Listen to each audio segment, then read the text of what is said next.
My man Evan, what's going on, brother? How you doing, Heath? Man, I am good. How you been? What's been going on with you? Just the trying to keep my head above water post ITC. So it's been a crazy couple weeks for us. It was a big show, first time exhibiting there. So just coming out of that and and like I said, trying to keep my head above water.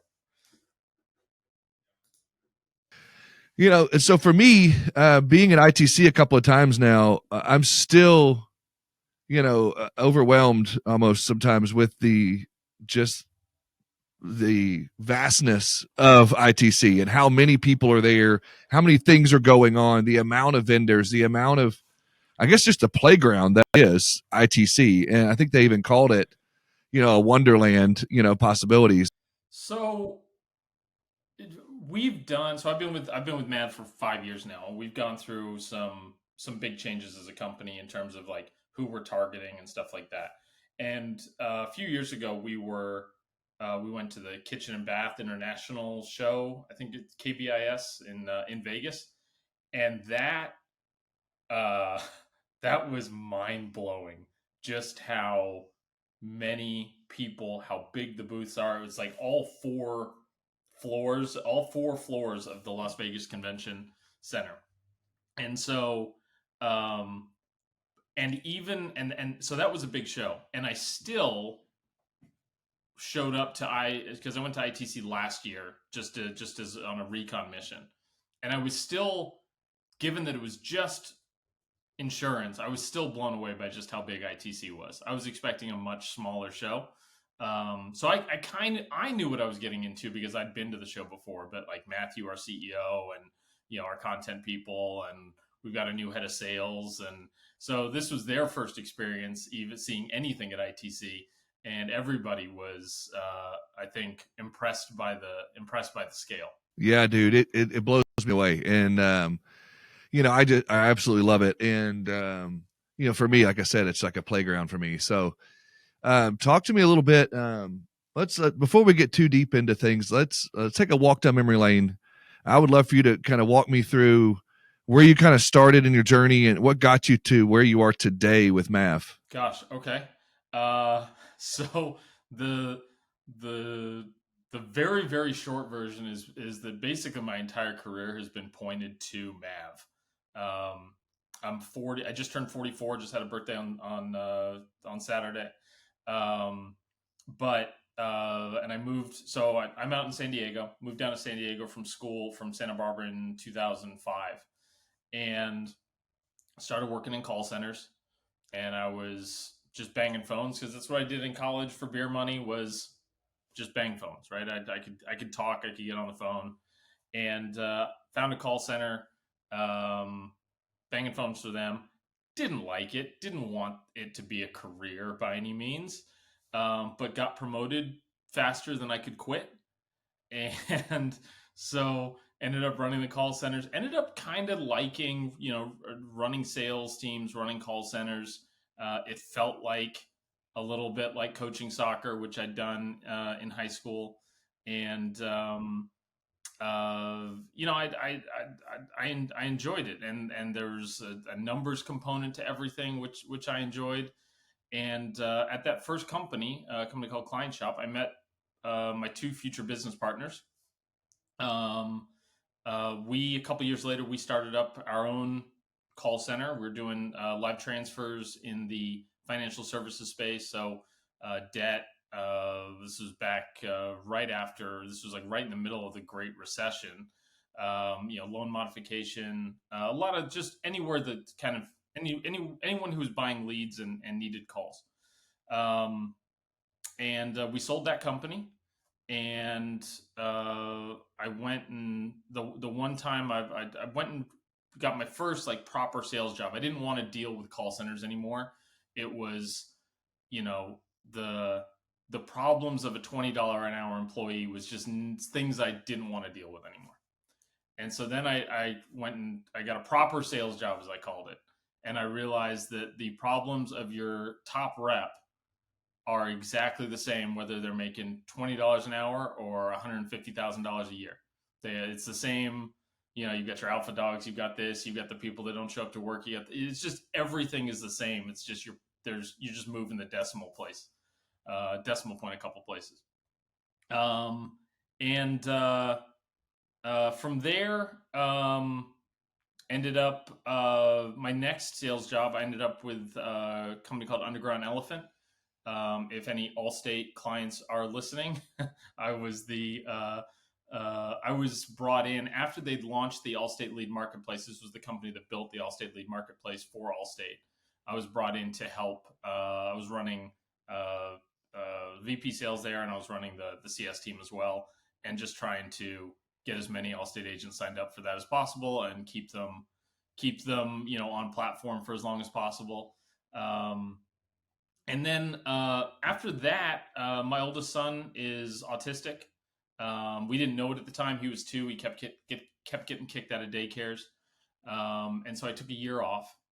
And the former COO from Underground Elephant called me up. He goes, "Hey, I left UE and I'm starting this. Sorry, I skipped a spot. There was a consulting gig where I did for a month as I was trying to just get back into the workforce. I did a consulting gig for a month, and that's actually where I met Matthew, who's the CEO of Mav. But I left there after 4 weeks because one of my mentors called me and was like, "Hey, I've got a VP sales job for you." And so I said to my friend who brought me in, I'm like, "Hey, man, I'm really sorry. I know I said I could make a commitment here, but like you guys are paying me for a day a week. He's going to pay me my full rate. I have to take this."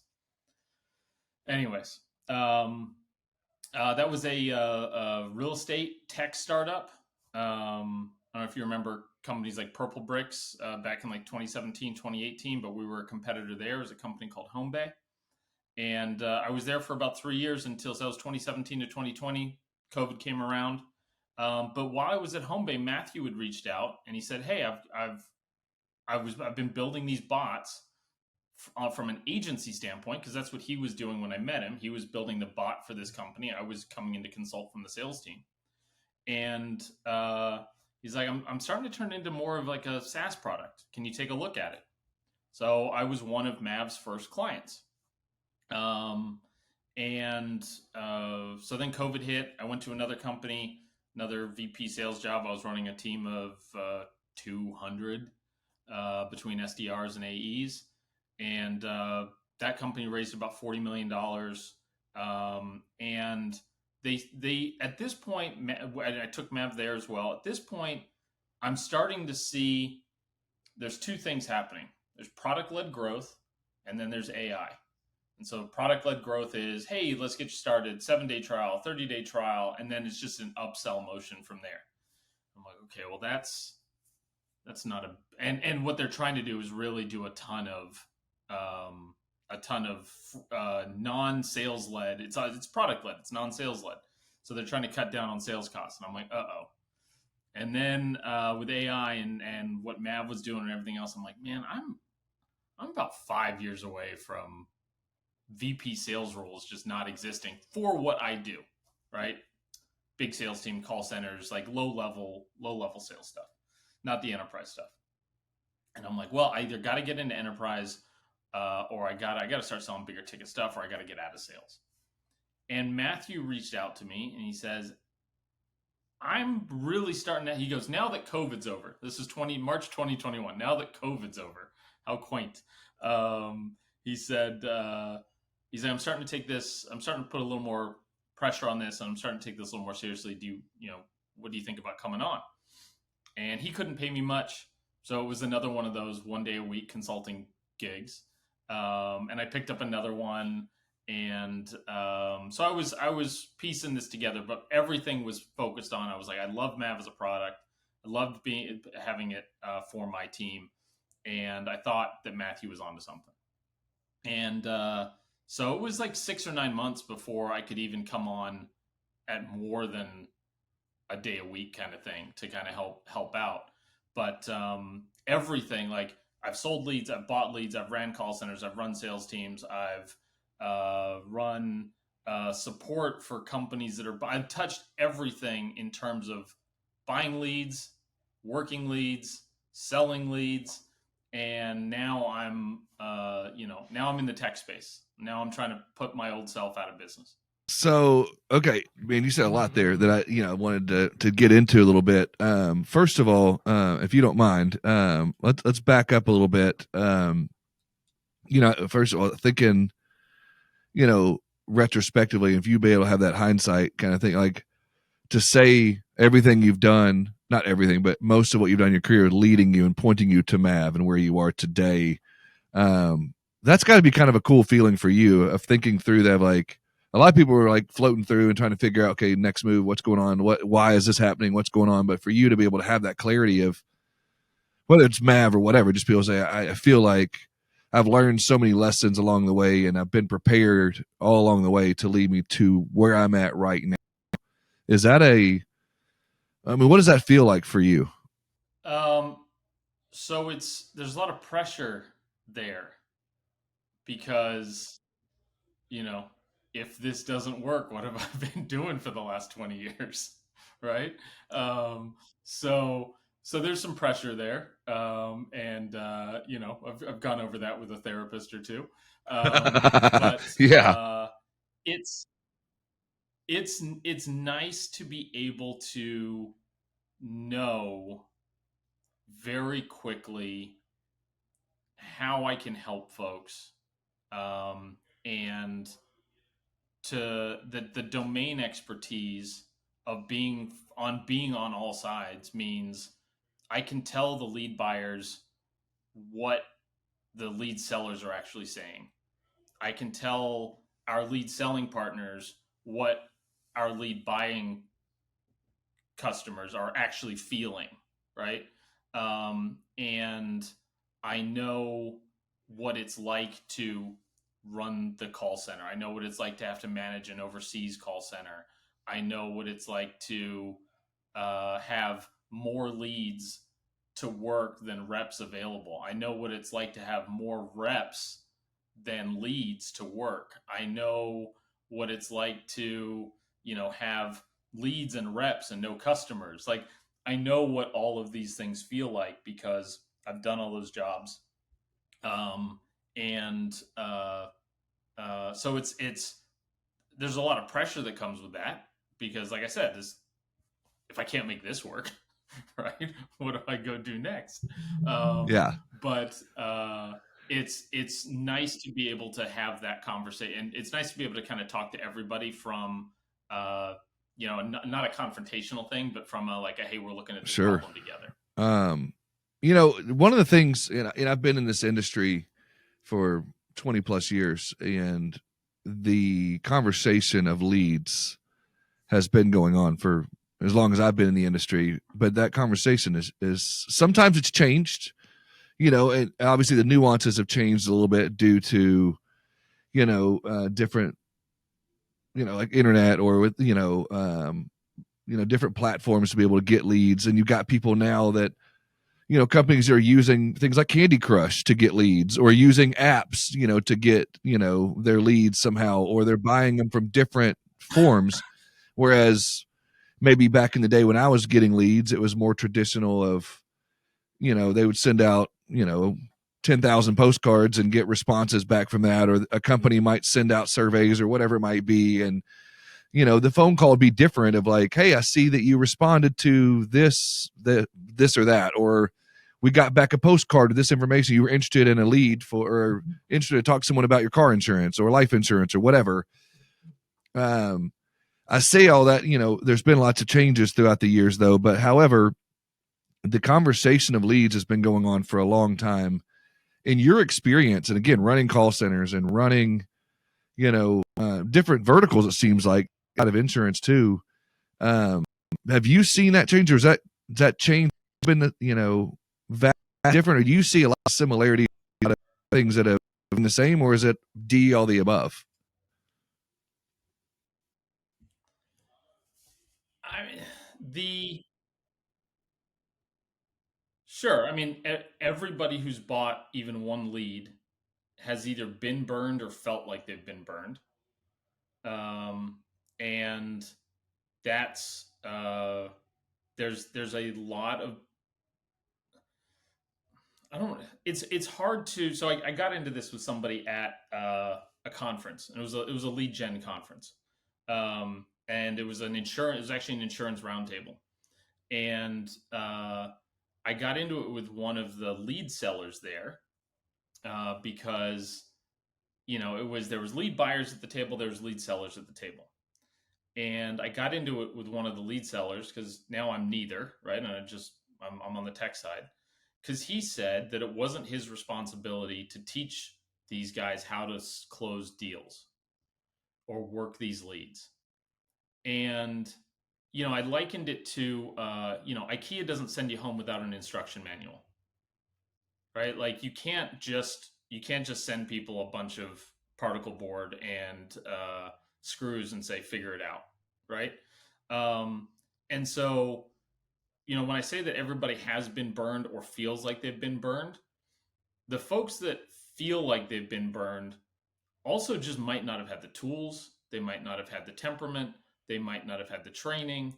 They were sold something easy when it's not. I mean, the math on the board behind the math on the board behind me was just me blocking out how many dials you need to make if you buy one rep 100 leads a day. Like if you want to get one rep an extra policy a day, one licensed agent an extra policy a day, and you're converting, and your net conversion on that is 1%, then you got to buy them 100. Well, you've got to make 800 dials on those 100 leads on average to make that work.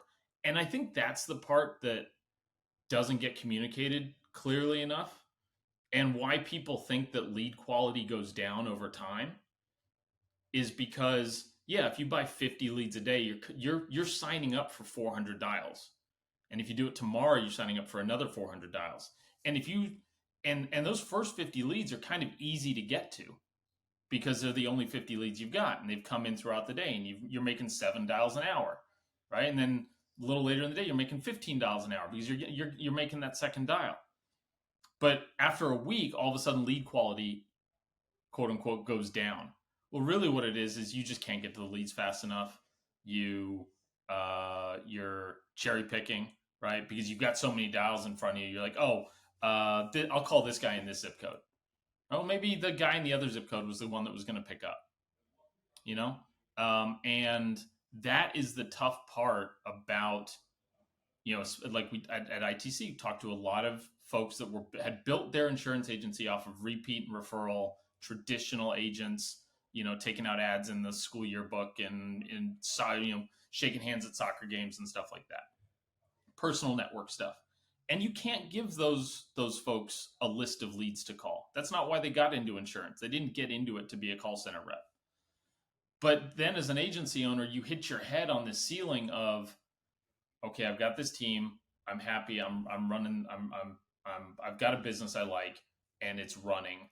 But if I want to scale, I've got to go either hire more referral agents, but everybody's competing for those, or I've got to buy leads. And this guy over at this company said that I'll close 3% of these or 5% of these or whatever. Yeah, but he didn't tell me how I had to work them. And, that's, you start feeling burned when you are butting your head up against, it's like punching a cloud. Like you just don't know where to start, right?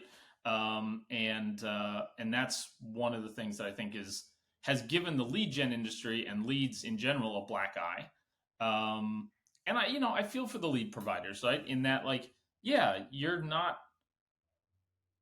selling a product, and you've got clients that love your product, that are building their business off of your product. And then you've got somebody else, down there screaming that you're a fraud.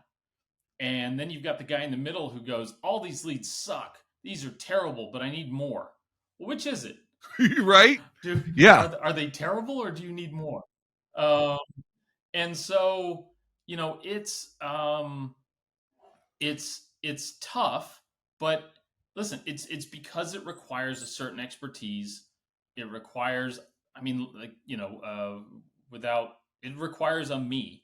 right? Like somebody that has like grown up in this, has made a ton of mistakes, has and a lot of our successful customers have a numbers oriented, guy that is sitting there and poring over things and making sure that things are humming properly, because it working leads is a math problem. Like, you know, there are publicly traded lead companies for a reason. They have built successful, wildly successful businesses on the backs of customers buying leads, working leads, and closing leads. And if you can't make it work with the really big dogs, right, with the actual reputable companies, um, it's probably a process thing, and that's Yeah. not your fault, right? Because it is hard, but that's Well, yeah, what we're and trying to solve. again, going back to and gosh, okay, so first I'll start off with you talked about the volume of calls and whatnot. When I've talked to sales organizations and talked to people about this, the common thing that I hear, is let's say your 50 leads example. I called all 50, the leads are crap. I'm like, well, when you dig in deeper, like, did you follow up? Did you do this? Did you like, and again, I think a lot of it goes back to not necessarily the leads were bad, but did you, like you said, go back to process? Did you have a process to follow up? Did you have a process to reach out again? Did you have a follow up to be able to send an email back to say, hey, great talking to you? Is that an emphasis that you still feel like should be of the follow up and not just called them once, I maybe called them twice? So, you know, obviously I come from, again, I've touched it all. I've bought leads, I've been burnt, I've sold leads, I've had customers that have been wildly successful. I've had hundreds of those, and I've had hundreds of clients that are wildly unsuccessful, right? And the the thing that the great agents have, the thing that are the great successful customers have, is a long term view, a dedication to process, and they are fanatical about numbers, right? Um, and those three things are, I mean, you have to, in order to build any business, you need those three things, right? Process, attention to numbers, and a long term view, right? Um, this is buying leads can sometimes feel like, a get rich quick scheme, right? Like, oh, I just buy leads and all of a sudden I'm writing policies. Yeah, sometimes, right? If you've already got a great process in place, if you've got the right agents to take those calls in place, like, um, but it is a. I understand why so many companies, so many agents feel burned by this. We're my head of sales just texted me about a client. He's got a batch of aged leads, and he's a one man shop, and he wants to. He's interested in running these through Mav. And it's like, okay, great. Let's say you send me 10,000 leads. Who's taking the calls? You're a one man shop.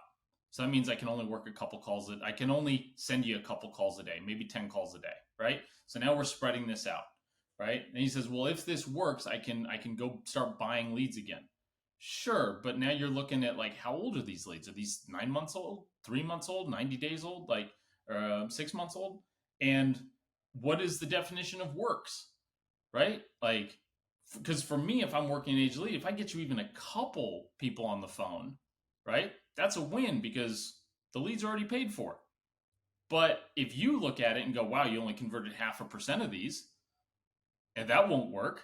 Like, yeah, well, you need to start buying real time leads for me to give you that kind of that kind of comparison.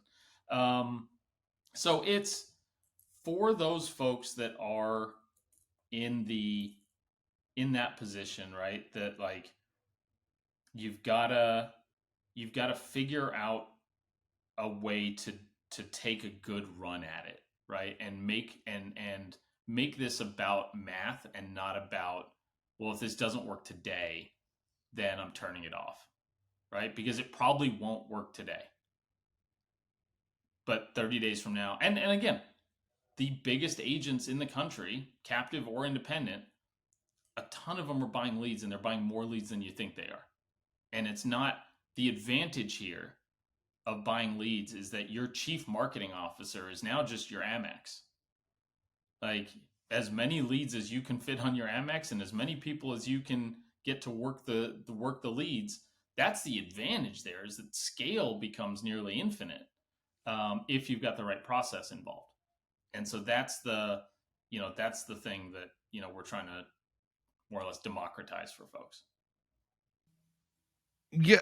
Where do you stand on, and you may have had this conversation at ITC a couple of times as people come by and you're talking to agencies. When people say, and I hear this, I'm sure you have too, this is a relationship business. And I feel like buying leads, you can't really build a relationship style business, or, it kind of negates the fact that the insurance industry is a relationship business by buying leads and just volume, volume, volume, volume. What would you say to something to that effect? That there are trade-offs for everything. The folks that when you're buying a lead, you're probably buying something that's a little more transactional and a little more commoditized, and they probably don't care who you are. But lots of businesses, you don't know who they are, and you still go back to them because the service is great. You still go back to them because,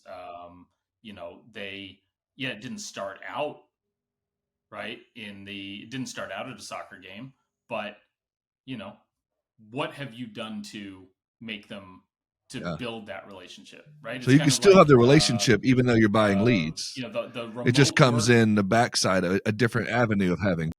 Right. Yeah. It doesn't stop you from Right. calling them on their birthday, right? Or And providing other saying, value. Yeah. hey, or you're just sending them a right. So, or it doesn't stop you from being an expert and from being the best agent they can talk to, right? Like, it is a top of funnel, it is a revenue engine, right? What you do with the leads after that, if you're an agency that provides great service and your clients would think, hey, Joan or John, over there at ABC Insurance, even if they weren't my kid's soccer coach, I'd still buy insurance from them, right? Like if the only thing you're building your business on is the handshake, right? Then theoretically, you're at risk because somebody can always come along and give a handshake and great service. Um, and that's uh, and at a certain point, everything I think it feels like, and I haven't been an insurance agent, but I talk to our current clients, and maybe they over index on the transactional stuff just because they are lead buyers, but it's a price war.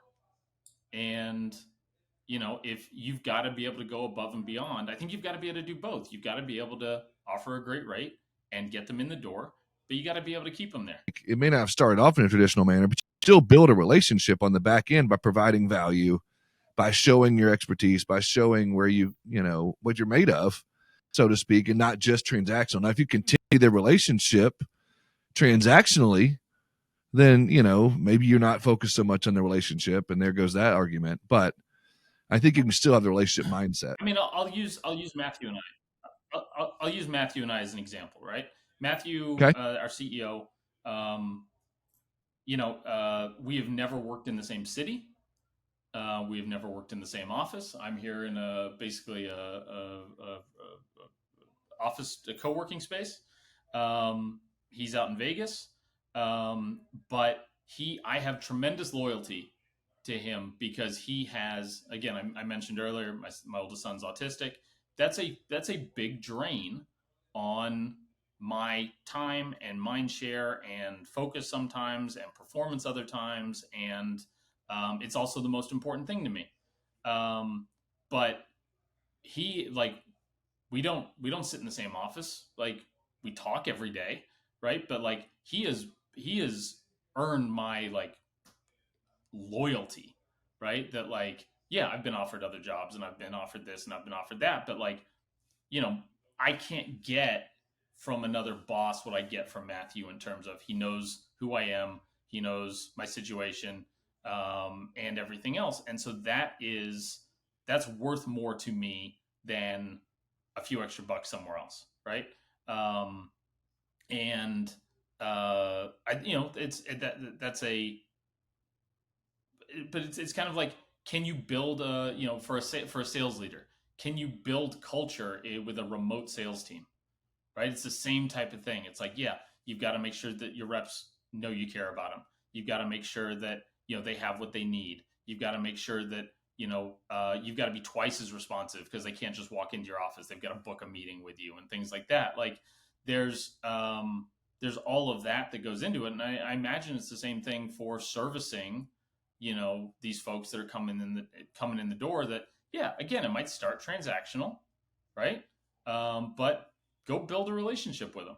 And if you can't, and if you make that decision, right, as a life choice, right, or as a business choice, to say, hey, yeah, we're going to be a little more transactional than the shop down the street. Um, you know, just know you're gonna have to do that much more new business. So, and it's, buying leads is a lifestyle choice, right? Um, do I want to run a call center? Do I want to manage an overseas call center? Do I want to build a domestic call center? Do I want to hire the types of agents that, yeah, they don't bring their own book of business? Like, do I want that kind of like boiler room style business? And for I got one client, he called me, he goes, I'm out buying a Bentley right now. I said, I do not drive a Bentley, right? But he's buying a ton of leads every month, and he's made that work, right? And I think there's room for everybody, right? And I think there's room for everybody, but we want to make it so that the folks that are kind of lead buying curious actually have the tools to take the step, as opposed to just kind of feeling like they're out there in a drift, and they don't have anybody to help them build that process. Yeah, that brings up, I'm glad you said that, because that brings up a question that I just thought of as you say that, of someone's lead curious, someone's never bought leads, someone that's, coming to you and saying, hey, I'm looking now to get into this. Before you ever continue in that conversation, is this your team has a conversation with them to say, hey, do you have processes in place? Do you have a long-term view? And do you have, do you have a numbers mentality?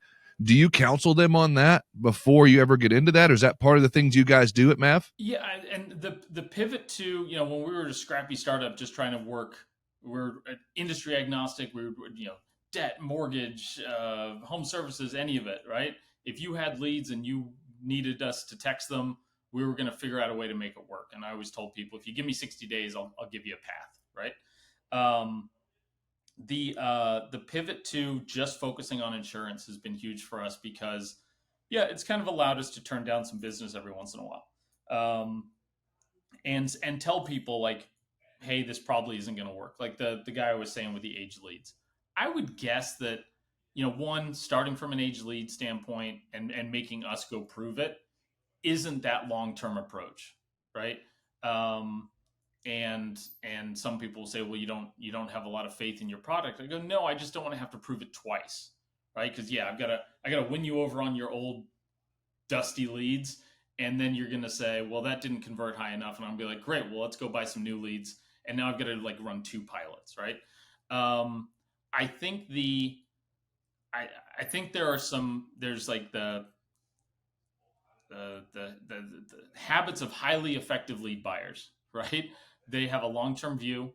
They're working with good companies, right? We're happy to make referrals. The nice thing about Mav is we can see the companies that are performing, the companies that aren't, and we can make some of those referrals. They're buying the right leads for the right reps, right? I would say you can't give a data lead, a $3 data lead, to a repeat referral agent, but you might be able to go buy them a live transfer, right?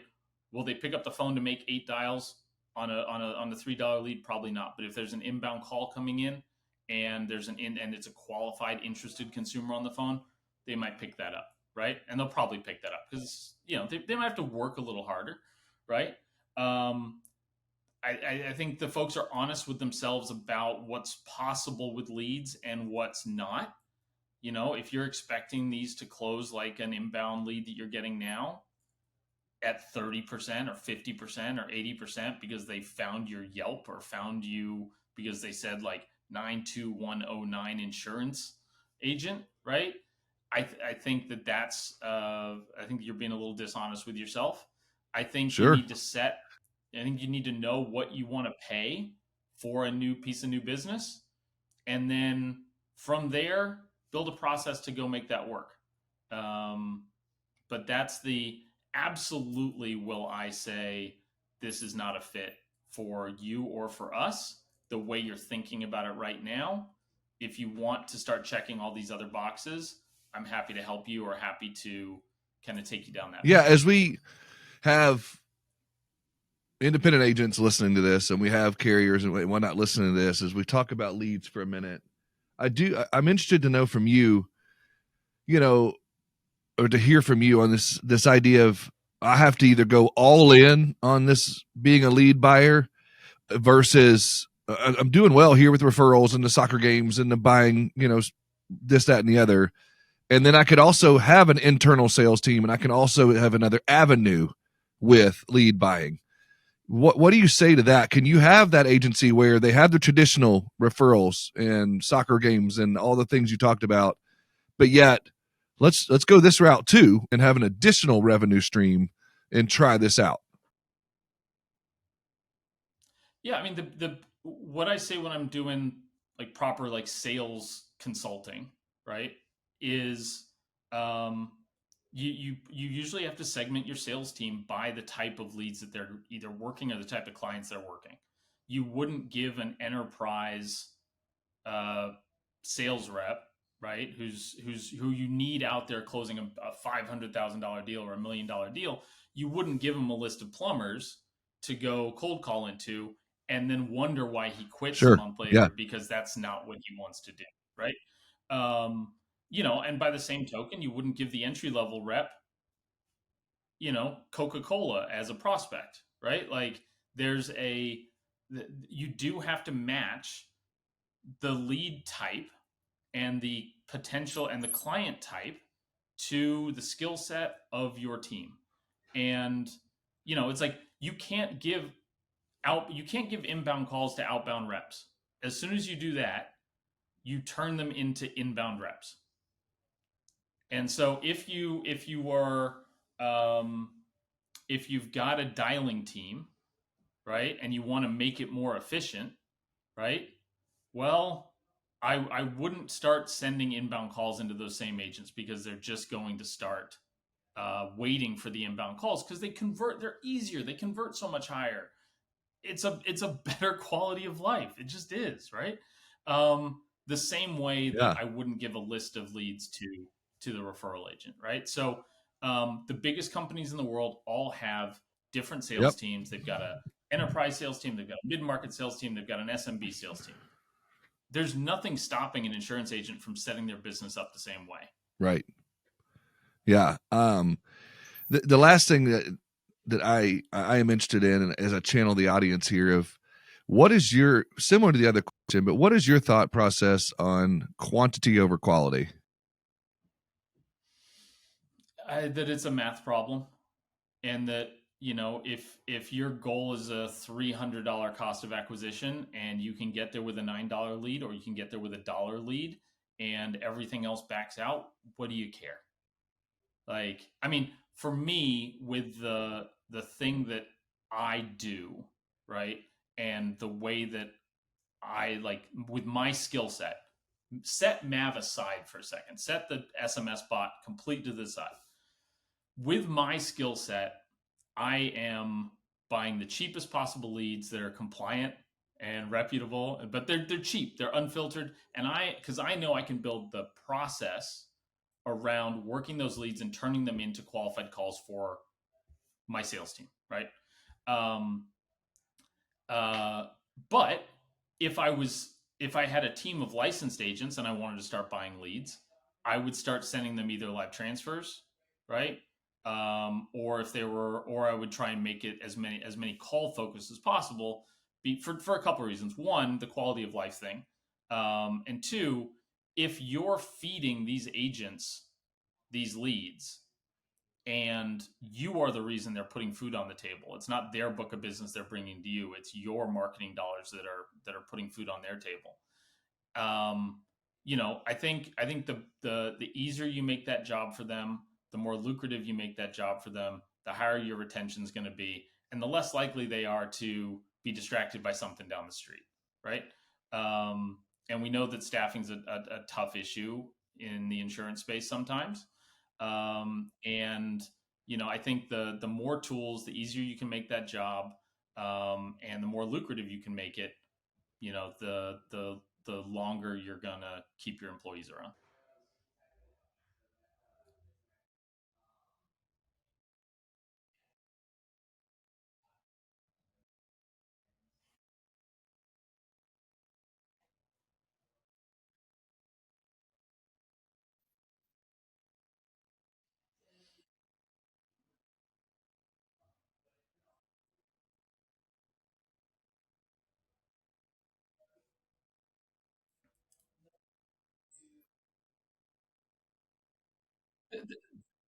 There's no To me, there's no such thing as assuming compliance, right? Assuming you're not going to get sued for calling it.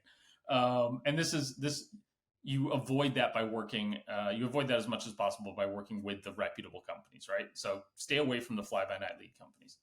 um, but there's no such thing as a bad lead. There's just an expensive lead, right? If a bad lead for one person can be a great lead for another, right?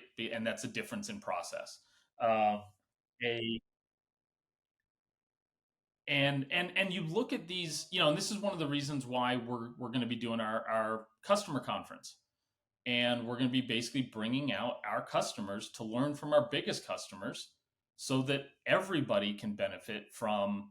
Okay, let's look at what that company's doing, and here's the things that they did to go from 1,000 leads a month, or starting with 3,000 leads on a pilot with us, and growing to 70,000 leads within a year, right? Like that. There's not a lot of mystery around this, right? It's just, do you have the long term thinking? Do you have the dedication to the numbers? And if you run into one bad lead provider, does that sink the entire operation, or do you just say, okay, Let's let me pivot. just go Yeah. find something else, right? So tell me, we've been talking about leads for a hot minute now. We've been, I really appreciate it. Like, I've heard it and I've wrote it down, and I'm sure if you're listening to this right now, stop what you're doing and write that down. Long-term view, numbers, and process. You repeat that several times and it's drilled into my head. And so hopefully it's for the audience too. But tell me, as people have been hearing about this, we've talked about Mav. You know, those that are listening, what is Mav? Tell me a little bit high level about what is Mav. What did you guys come up with, and what are you guys doing right now? What were you doing at ITC talking about this? Let's give a general overview of what the audience is hearing about with this Mav company. Sure. So, at its core, Mav is an AI call center. It is primarily focused on the SMS channel, so texting, because nobody's responded to an email in 15 years. People are picking up the phone less and less every day, but everybody reads every text message.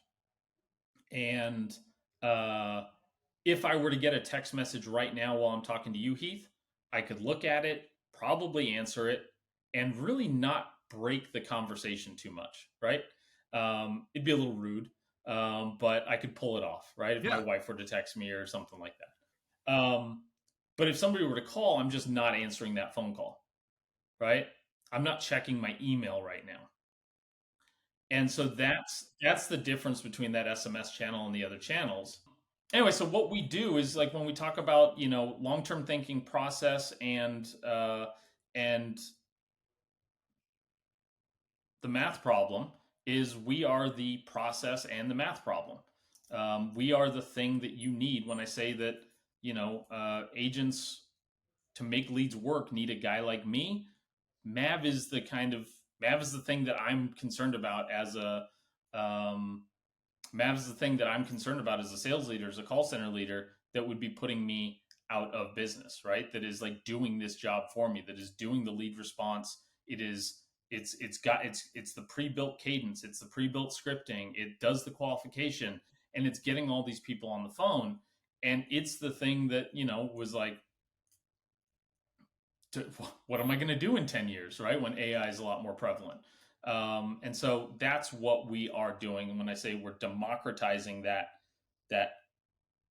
ability to run a call center, it used to be hire a guy, offshore it, don't do it, and now there's a fourth option with AI, and and especially Mav, which is let me just automate it. And then the goal being, when I hire Mav as an agency owner, that the text message, the SMS system, it's going to allow the phone to ring, and then you have inbound calls coming in, which is completely different mindset than outbound calling. Helping you make that transition to something that can scale beyond just hiring humans. And it's a I hate to admit it, but it's a fun conversation for me.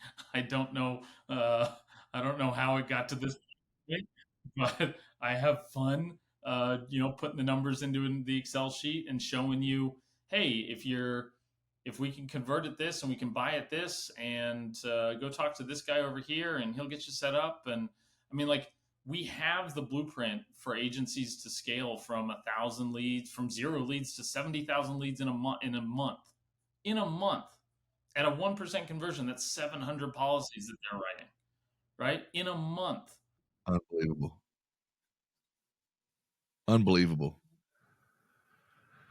And when you could get those, it makes it a little easier to make that decision when you know the numbers behind it, and have someone like Mav to help them to scale in that way. And you've got a proven system, you've got it's worked, you've got customers buying. Again, going back to your event that you're going to be having next year, having customers come, it's one thing to hear it from you, but another to hear it from your customers. So it's a really cool thing that you're doing there, and I want to hear more about that. I'll have to have you come back on here and talk more about that.